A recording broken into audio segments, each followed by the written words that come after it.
Hey everyone, Mike here from Benya Outdoors. Want to welcome you to episode 1 of my new 2023 tournament season. For those of you who are not familiar with my channel, I got my feet wet last year doing a live tournament, kind of caught the bug, and I signed up for an entire season tournament trail this year. It's going to be the MAKB Western Division. I know some of you may have heard that I was doing the Slay Nation. I'm not doing that one. The schedule conflicts and other things that came up kind of got in the way. This video series is going to be different than the other videos on my channel. We're going to be going deep. We're going to be going in depth. I'm going to be showing you map study, weather study, thought processes. This is going to be more vloggy style content where I literally break down everything, take you on my journey. I want you to feel like you're sitting right in the back of the kayak with me throughout the entire event. So if that's not for you, please check out some of my shorter videos, some of my other stuff on my channel. But this is going to be a fun series for me to make, and it's going to chart my struggles, my challenges, everything that goes into tournament fishing. I want to show this as raw and uncut as I possibly can. So we're going to get right into it. I'm going to stop blabbing. We're going to start talking about the map study, the weather patterns that I'm going to be dealing with out there. And in the meantime, I'm going to drive down there while I leave you with that video. All right, guys, so here we go. This is the lake we're going to be fishing for the first event. The first thing I'm going to do is zoom in here to see exactly where the boat ramp is. So this is where we're going to be launching from, and I want to check out some stuff. Looks like up here there's an inlet, looks like a river fed. Looks like it's going to be a little bit of an overpass under the road. And there's some docks right here along this shoreline. So most likely I'm going to try to stop here at some point, if not the initial beginning of the tournament. I may come back and hit this area because a lot of times in an access area like this, things get overlooked and everybody leaves the main area to go find different water because they don't think about fishing right near the boat ramp. So what I'm noticing as I'm zooming around here is I'm looking at the differences between the different sides of the body of water. This side seems to have a lot of docks, and I have a feeling that the fish are going to be held up on docks. There is a high pressure system moving in, and that's something that I'm going to be taking into consideration when I'm picking my area. If you look at this side, there's not a lot of cover on that shoreline, so if the fish are shallow, they're going to hold up on those docks, that kind of structure, just like right here. Now there is an island right here that I'm seeing, and there's a lot of little cuts.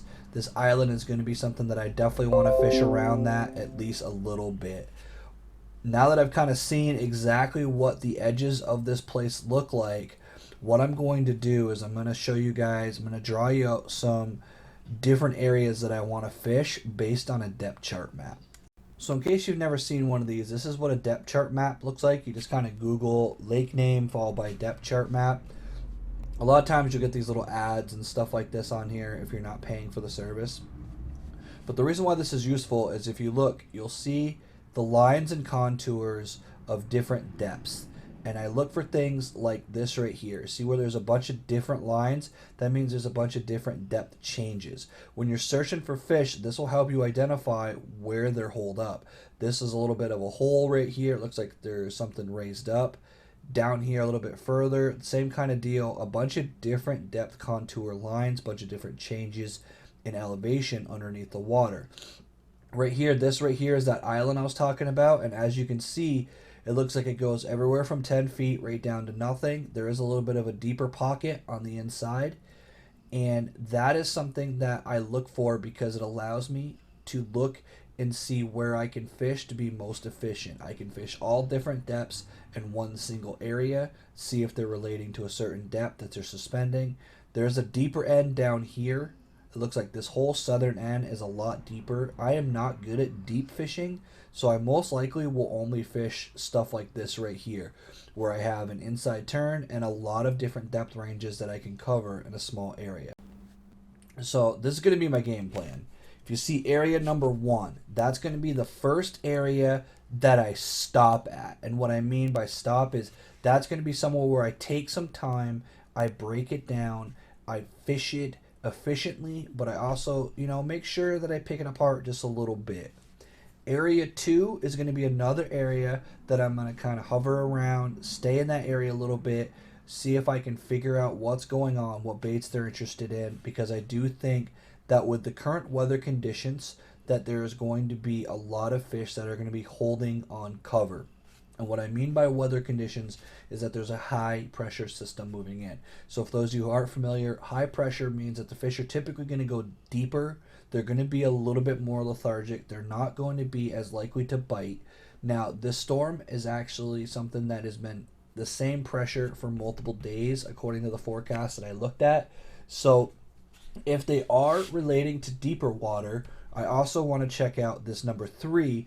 This number 3 has a little bit of a deeper side to it, and if I find that the fish are relating to that deeper water, it'll be a lot easier to head down to the southern part of the lake, right about where it says East Brookfield there, and that's going to be where the deeper fish are going to hold up. But I'm pretty much going to start with these 3 areas, do my best to figure it out, and then once I have gotten a pattern, then I will just replicate that pattern throughout the rest of the body of water.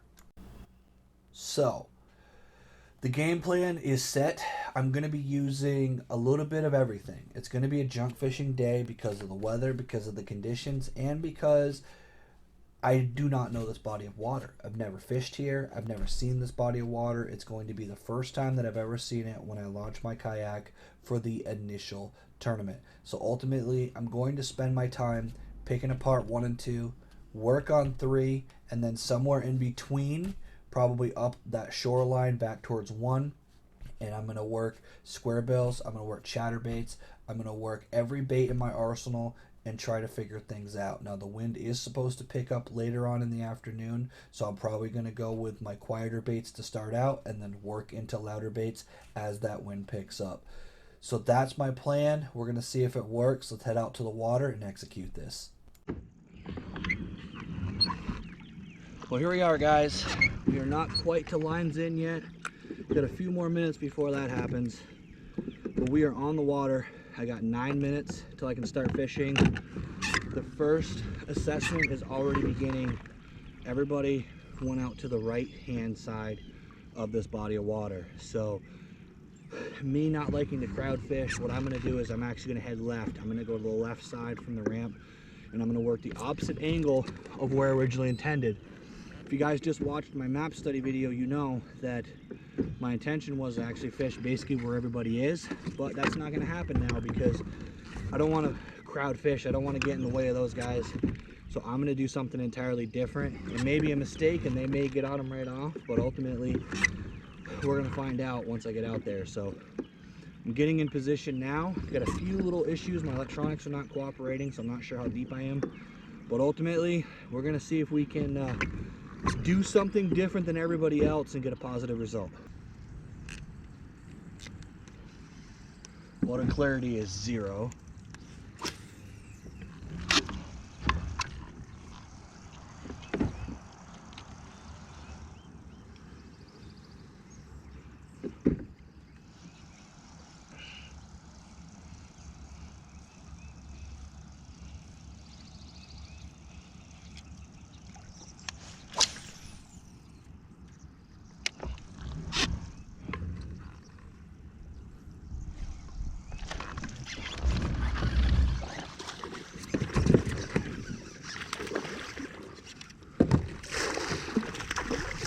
Did not blink. Hell yeah, baby. There's a fish on the board right there. Photos.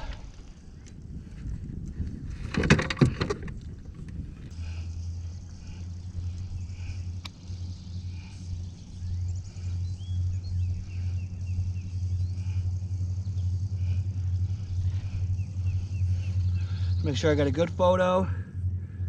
Items in there, 15 1/4. First fish, guys, right there. Boom. So I think what my strategy here is going to be to fish the shallows first. I'm going to run down this shoreline, and then I'm going to work my way into deep water, start running some lipless, maybe drag some jigs, drop some Ned rigs. But I've had a couple of hits in the shallows. I got the 1 15-inch smallmouth so far, but I've had a couple of hits. So I'm thinking that they might be shallow, but we also have a storm front rolling in, which may push those fish out a little bit deeper. So unfortunately, I'm gonna have to adjust as the weather progresses here. I'm really hoping to put a limit up early and then be able to just kind of hone in on bigger bass, which obviously is the goal, but I really just want to get a limit. I don't even necessarily care if it's a big limit. I just feel like if I were to get 5, it's going to be the advantage I need to be able to then just stop, relax, focus. Unfortunately, in my brain, the anxiousness is high because there's some good competitors in this thing, and I know I'm going to at least need a limit, if not more, in order to take this thing home.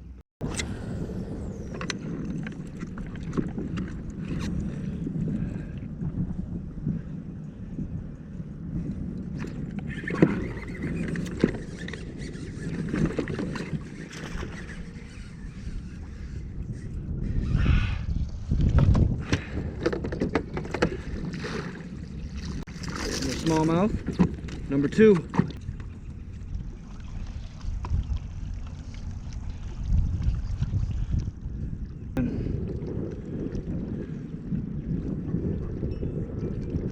Okay, there you go, guys. Not a big one, but it gets another one on the board for me.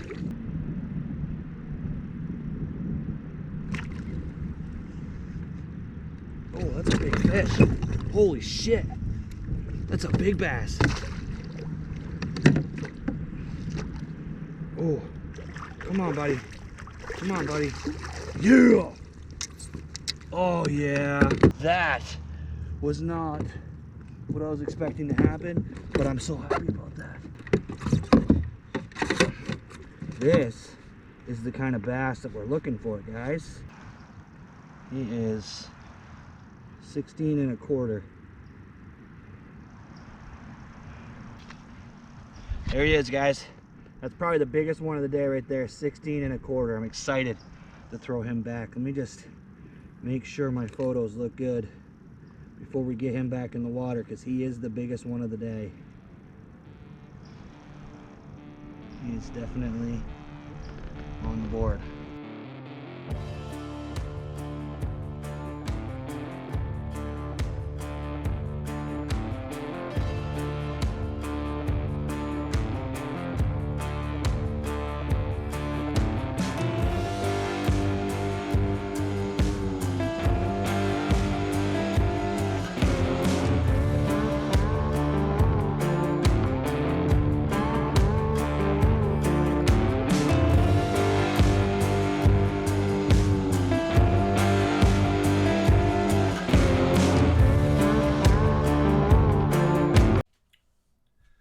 Well, as you can tell, I'm back home and I'm ready to do the review. I was going to try to do it on shore after, but I was so tired that I ended up driving home and going pretty much immediately to bed.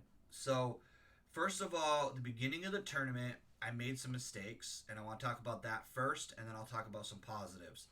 So the first thing is I got my kayak all set up, got it on the water, was ready to go. We blasted off at 6:45.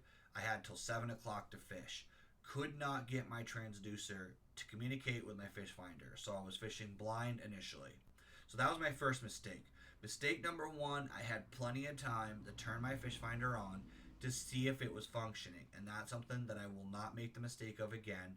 The ultimate fix for the fish finder was doing a factory reset on it, and that made it work again. But I was just very frustrated and just turned it off and fished blind for the first 2 hours.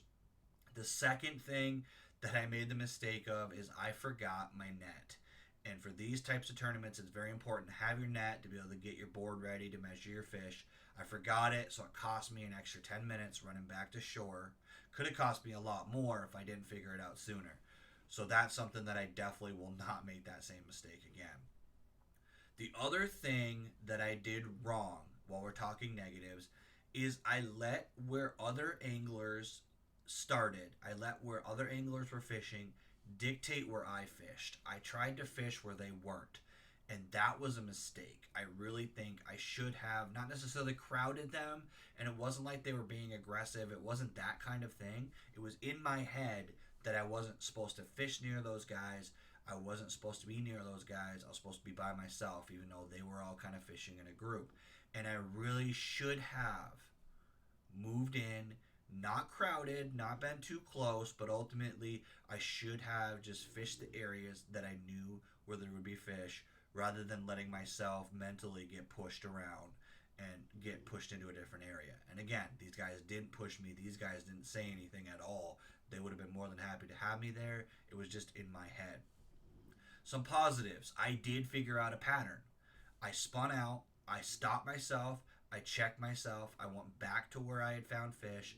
I figured out the pattern and I worked my way through and picked up some fish at the end. So I was able to grind. I was able to pick up about an inch or so at the end of the tournament, which moved me up in the standings. So I do want to discuss the standings real quick. I'm going to cover up my face with the final scores. So as you can see, I ended up in 13th place, but I just barely missed 12th place by half an inch. So very, very close battle. Now, the other thing is you have to keep in mind I was only about 4 inches out of the money. So that's how tight the top half of it was. In the overall AOY standings, Angler of the Year, for those of you guys who are not familiar with this style of tournament, at the end of the season, we each get a certain amount of points depending on where you place, and those points calculate out to who's going to be the Angler of the Year for your division. So here I am, smack dab in the middle after my first event. I'm really, really happy with that because this is, again, a body of water I had never seen, never fished. I've only fished in Massachusetts one other time, and that was the previous weekend with Bobby Roast Beef. But ultimately, this was a great tournament. I learned a lot, and I'm ready to get into the next one.